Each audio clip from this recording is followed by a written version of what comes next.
शिक्षा और संस्कृति की आवाज जानी पहचानी उत्तराखंड मुक्त विश्वविद्यालय आपके लिए लेकर आया है 91.2 एफएम पर बदलते शहर की धड़कन हेलो हल्द्वानी। दोस्तों, हेलो हल्द्वानी एक सामुदायिक रेडियो है जिसे 91.2 मेगाहर्ट्ज की फ्रीक्वेंसी पर आप तक उत्तराखंड मुक्त विश्वविद्यालय लेकर आता है। फिलहाल आज हमारे स्टूडियो में बेहद ख़ास मेहमान मौजूद हैं और दोनों ही जो मेहमान हैं वो हैं बुंदेलखंड विश्वविद्यालय झांसी से और आप दोनों ही सहायक आचार्य हैं हिंदी विभाग में। और मैं आपका परिचय करवा दूं अपने श्रोताओं से, तो एक हैं डॉक्टर विपिन प्रसाद और दूसरे हैं डॉक्टर श्रीहरि त्रिपाठी। तो आप दोनों ही मेहमानों का हमारे स्टूडियो में हार्दिक स्वागत है। बहुत बहुत धन्यवाद सर। बहुत बहुत धन्यवाद सर। जैसे आज अगर हम बात करें, क्योंकि उत्तराखंड मुक्त विश्वविद्यालय में आज एक संगोष्ठी का आयोजन किया गया था, वैचारिक संगोष्ठी का आयोजन किया गया था। कुमाऊनी एवं बुंदेली भाषा साहित्य व संस्कृति पर ये संगोष्ठी रही थी। तो इस संगोष्ठी के दौरान क्या कुछ खास गतिविधियां रही और किस तरीके के आपके अनुभव रहे, तो पहले हम जानना चाहेंगे डॉक्टर विपिन प्रसाद जी से। सबसे पहले तो हम लोग बहुत दूर से चल के आए हुए हैं और मुझे लगता है कि उत्तर प्रदेश का दोनों ही क्षेत्र है, बुंदेलखंड भी और उत्तराखंड। उत्तर प्रदेश से ही उत्तराखंड हुआ है, तो दोनों जो खंड है और जो दोनों खंडों की संस्कृतियां हैं, इस संस्कृतियों में जो भी बातचीत हमने सुनी वो बेहद खास थी और हमें उससे बहुत कुछ सीखने को मिला। बुंदेलखंड की जो बुंदेली संस्कृति है, बुंदेली भाषा है, उसमें ईसुर के फाग से लेकर और हमारे पद्माकर, बिहारी, मैथिली शरण गुप्त, यहाँ तक कि बाद में मैं बैठा बैठा सुन रहा था कि गदकार के रूप में अभी तक किसी का नाम नहीं आया था। बाद में जो मोहन मैडम थे, उन्होंने वृंदावन लाल वर्मा की जब चर्चा किया उन्होंने, तो मुझे और खुशी हुई, क्योंकि वृंदावन लाल वर्मा के उपन्यासों से, गद्य साहित्य से जो हम सीखते हैं, जो वहाँ की बुंदेली संस्कृति हमें दिखाई देती है, शायद मैंने अभी काव्य नहीं पढ़ा तो उससे ज़्यादा प्रभावित मैं वृंदावन लाल वर्मा के उपन्यास खास करके मृगनयनी से हूँ, जिसका उन्होंने जिक्र किया। उसमें जिस प्रकार के संस्कृति, बुंदेली संस्कृति को उन्होंने दिखाया है, और जब मैंने उसको पढ़ा तो पहली बार में ही पहले ही पेज पर उन्होंने बुंदेलखंड की जो एक खास संस्कृति है और उस खास संस्कृति में जो होली है, होली का जिक्र उन्होंने बहुत मार्मिक तरीके से किया है और उसमें ये बताने की पूरी कोशिश की कि एक समय था कि बुंदेलखंड में, उसके संस्कृति में होली एक एक महीना मनाई जाती थी, लेकिन उसके बाद धीरे धीरे धीरे धीरे जो दिन थे वो घटते गए और आज 2 या 3 दिनों में सिमट गया है। उसके बाद भी अब जो शिष्ट संस्कृति और लोक संस्कृति में जब हम उसकी परख शुरू करते हैं, तो आप देख ही रहे हैं कि गांव के लोग भी धीरे धीरे अब शिष्ट संस्कृति की तरफ, जो एलीट कल्चर है, उसके तरफ जा रहे हैं। और ऐसे समय में बुंदेलखंड यानी बुंदेलखंडी संस्कृति और कुमायूनी संस्कृति और उसके साहित्य को जोड़कर इतने महत्वपूर्ण विषय पर उत्तराखंड मुक्त विश्वविद्यालय में चर्चा करना, वो भी शोध के साथ चर्चा करना और इतने बड़े बड़े मेहमानों को बुलाना, मुझे लगता है कि ये आगे चलकर बहुत एक शोध के भी नए आयाम विकसित करेगी। जैसे हमारे डीन साहब ने भी कहा कि हम अपने विश्वविद्यालय में कुमायूनी को लेकर जो एमओयू हुआ है, उसमें हम अपने विश्वविद्यालय के शोध के छात्रों को या छात्राओं को, जो भी शोधार्थी होंगे, कुमायूनी पर हम पीएचडी कराएंगे, शोध कराएंगे। और वहाँ के जो स्टूडेंट होंगे और उनको रुचि होगी कि हम कुमायूनी में या गढ़वाली भाषा में यहाँ के संस्कृति को, उत्तराखंड के संस्कृति को, उसके कल्चर को देखें और शोध करें, तो शायद नए नए विषय हमारे सामने प्रस्तुत होंगे और उससे आम जनता से लेकर खास जनता तक को यहाँ की संस्कृति और वहाँ की संस्कृति को एक में मिलाकर एक नई दृष्टि देने की कोशिश होगी। और ये हमारे समाज के सामने जब आएगा तो मुझे लगता है कि ये बेहतर होगा, एक समाज के लिए भी, एक शिष्ट और लोग दोनों समाज के लिए बेहतर होगा। यही सवाल, जैसे कि जो आज की ये जो संगोष्ठी रही है, कुमाऊनी और बुंदेली भाषा साहित्य और संस्कृति पर जो वैचारिक संगोष्ठी ये रही है, तो यहाँ के इस संगोष्ठी के जो आपके विचार रहे हैं डॉक्टर श्रीहरि त्रिपाठी जी, तो आपके जो अनुभव रहे हैं वो क्या रहे हैं और किस तरीके से आप इस जो ये संगोष्ठी हुई है, वैचारिक संगोष्ठी, और साथ ही ये जो समझौता हस्ताक्षर हुआ है आज, इस समझौता हस्ताक्षर का जो भविष्य है वो आप किस तरीके से देखते हैं? सबसे पहले तो आपको बहुत बहुत धन्यवाद कि आप इतने प्रासंगिक विषय पर वार्ता के लिए हमें आमंत्रित किए। एक उक्ति है, जो जानहु सत्संग प्रभाव, लोकहु वेद न आन उपाओ। अगर हमें किसी के बारे में जानना हो, किसी के प्रभाव के बारे में जानना हो, तो हमारे पास दो ही माध्यम होते हैं, लोक और वेद,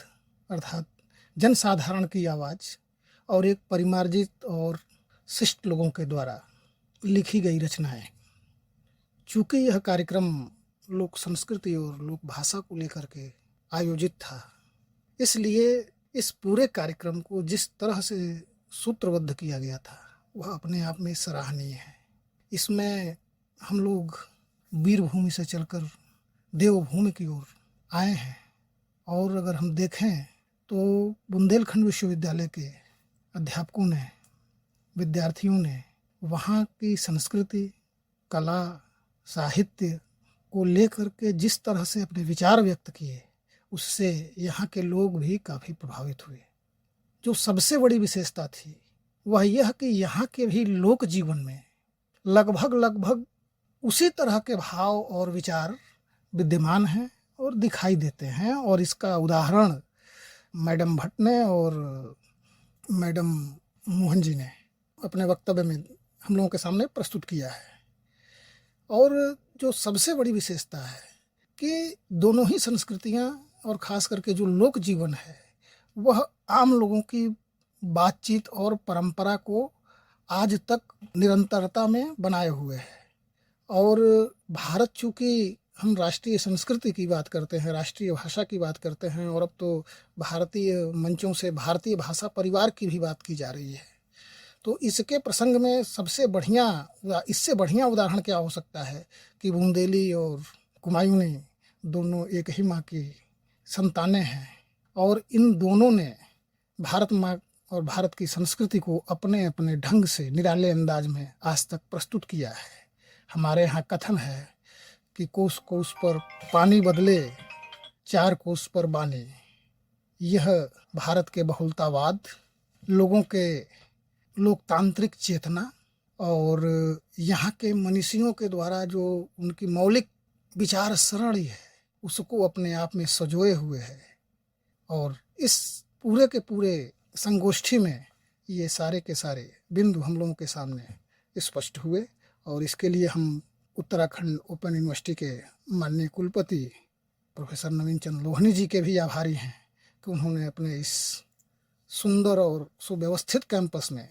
हम लोगों को यह अवसर प्रदान किया कि हम एक साथ दोनों संस्कृतियों को जान सकें, और दोनों संस्कृतियों के और दोनों प्रदेशों के रहने वाले लोग एक दूसरे से अपनत्व और अपनी साझेदारी को विकसित कर सकें। इसके लिए भी हम लोग उनको एक बार धन्यवाद देना चाहेंगे। अगर हम बात करें कि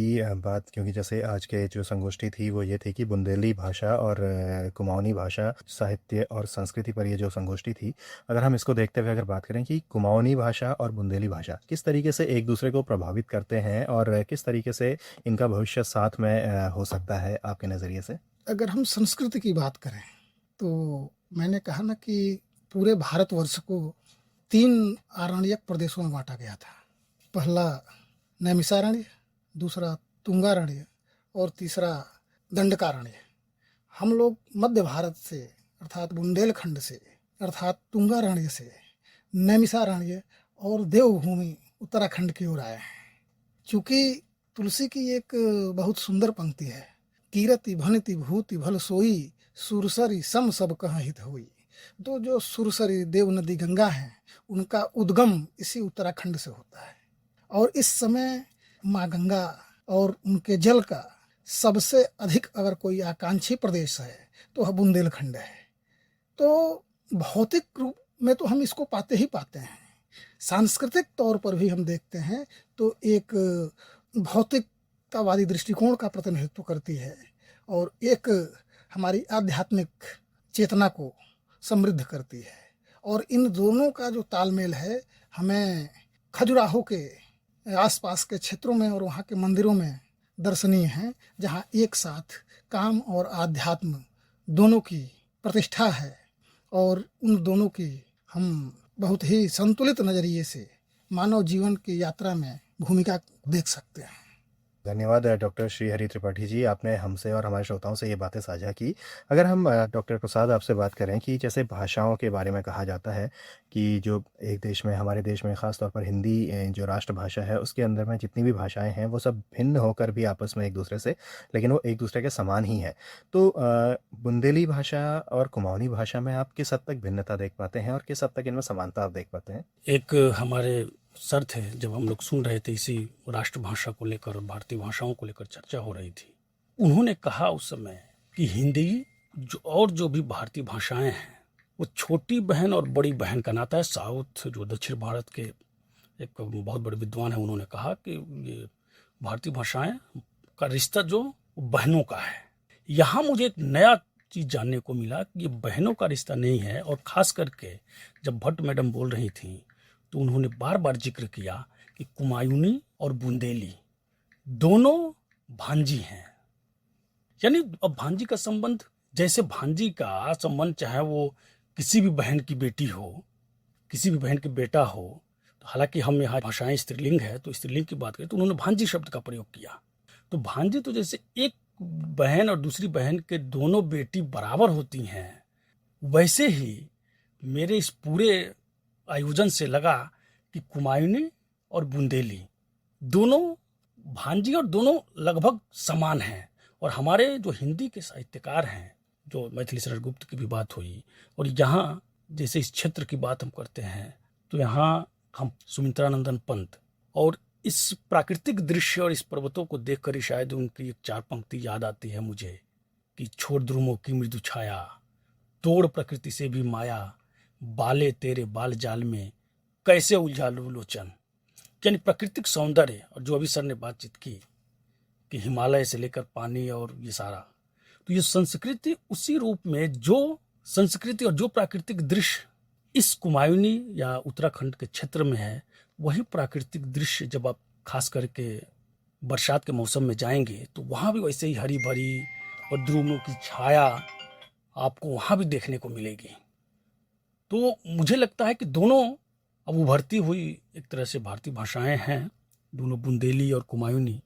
और इस पर काम करने पर आगे रिजल्ट बढ़िया देखने को मिल सकता है। डॉक्टर विपिन प्रसाद जी और डॉक्टर श्री हरि त्रिपाठी जी, आप दोनों का बहुत बहुत धन्यवाद हमसे और हमारे श्रोताओं से ये सारी बातें साझा करने के लिए कि किस तरीके से जो कुमाऊनी भाषा और बुंदेली भाषा है एक दूसरे से भिन्न होकर भी किस तरीके से ये समान हैं, और किस तरीके से ये दोनों भाषाएं साथ मिलकर अगर सामने आती हैं तो किस तरीके से ये और अच्छा साहित्य सृजन कर सकती हैं, और किस तरीके से ये जो संस्कृति है वो संस्कृति आपस में मिलकर इस एक बेहतर कल की तरफ को हमें लेकर के चल सकती है। इस बारे में आपने हमसे और हमारे सभी श्रोताओं से बातें साझा करी। और अब चलने से पहले मैं एक बार फिर से आपका स्वागत करना चाहूँगा। अगर आपको लगता हो कि कोई बात इस बातचीत के दौरान में आनी चाहिए थी और वो नहीं आ पाई है तो उसके लिए। वैसे सर बातें तो बहुत हैं, जो इतने संक्षिप्त समय में आ जाए तो ये कहना अतिशयोक्ति होगी, क्योंकि दोनों भाषाएं ही नहीं, दोनों संस्कृतियों की बात हो रही है, और ये हजारों वर्षों पुरानी है, और उनको हम चंद मिनटों में बांध दें ये इतना आसान नहीं है। भौगोलिक दृष्टि से चूँकि दोनों भिन्न भिन्न प्रदेश की बोलियां हैं, एक पश्चिमी हिंदी की बोली है और दूसरी मध्यवर्ती पहाड़ी की बोली है, तो भाषिक धरातल पर इन दोनों को हम अलग अलग पृथक कर सकते हैं। और चूँकि एक ही राष्ट्र की दोनों प्रतिनिधित्व करती हैं, तो उनमें जो समन्वय का भाव है, जो उनमें समानता का भाव है, वह भी पर्याप्त मात्रा में मिलता है। फिर भी हम अपनी सुविधा के लिए इनको थोड़ा सा भाषिक क्षेत्रों में बांट लेते हैं। जैसे कह लेते हैं कि एक पश्चिमी हिंदी है, सौरसेनी भ्रम से आई है, दूसरा मध्यवर्ती पहाड़ी है और ये पहाड़ी बोलियों का प्रतिनिधित्व करती है। इसी तरह से अगर हम देखें तो क्या है कि ये बहुत अपने में व्यापक विषय है, और इस पर निश्चित ही गंभीरता के साथ और अधिक बातचीत किया जा सकता है। चूँकि अवसर की कमी है और इसलिए इस पर हम लोग अभी अल्प समय में ही कुछ कह पा रहे हैं, और अगर भविष्य में आप अवसर देंगे तो निश्चित ही हम आपकी इच्छाओं को भी पूरा करेंगे और अपने श्रोताओं के साथ भी अधिक वार्तालाप करने का हमको अवसर मिलेगा। आपने अवसर दिया, इसके लिए हम आपके भी आभारी हैं कि कम से कम यह एक अंडरस्टैंडिंग ऑफ मेमोरेंडम और एक दूसरे को जानने समझने और भारत की बहुभाषिकता को, बहुधर्मिता को और अनेकता में एकता को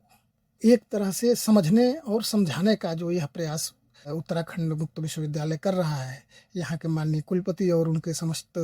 अधिकारीगण, कर्मचारीगण, शिक्षकगण जो इसमें निरंतर अपनी भूमिका निभा रहे हैं, वह सराहनीय है। अभी हम लोगों को जानकर यह खुशी हुई कि यहाँ के लोगों ने 12 मूक्स के कोर्स तैयार किए हैं और वे 61 देशों में सुने जा रहे हैं, पढ़े जा रहे हैं। तो यह अपने आप में एक बड़ी पहल है और उस मुक्स कोर्सेज में और यहाँ के अपने जो पाठ्यक्रम में पुस्तकें हैं जो तैयार कर रहा है यह विश्वविद्यालय, उसमें और उसका भी लाभ हम उठाना चाहेंगे अपने बुंदेलखंड विश्वविद्यालय के छात्रों को और अपने विकास में कि किस तरह से हम कुमायूनी की तरह से, यहाँ के लोगों की तरह से अपनी संस्कृति को और अपने भाषा को भी व्यवस्थित और संवर्धित कर सकें। तो डॉक्टर श्री हरि त्रिपाठी जी और डॉक्टर विपिन प्रसाद जी, आप दोनों का ही बहुत बहुत धन्यवाद हमारी तरफ से और हमारे सभी श्रोताओं की तरफ से कि आपने ये सारी बातें कि किस तरीके से कुमाऊनी और बुंदेली भाषा, साहित्य और संस्कृति एक साथ मिलकर आगे आने वाले भविष्य को और बेहतर बना सकता है, इस बारे में हमसे और हमारे श्रोताओं से साझा की। और अल्प समय में आपने ये सारी जानकारी साझा की है, काफ़ी कम समय में, अभी काफ़ी कम समय सीमा के अंदर में आपने ये सारी जानकारी साझा की है, इसके लिए आपका बहुत बहुत धन्यवाद। साथ ही हम उम्मीद करेंगे कि आने वाले भविष्य में भी हम कभी इस तरीके की बातचीत को, इस तरीके के कार्यक्रम को हम अपने श्रोताओं तक लेकर के आते रहेंगे। तो दोस्तों, इसी के साथ हमारे सभी श्रोताओं का भी धन्यवाद और फिर आपसे मिलेंगे, तब तक के लिए नमस्कार। नमस्कार।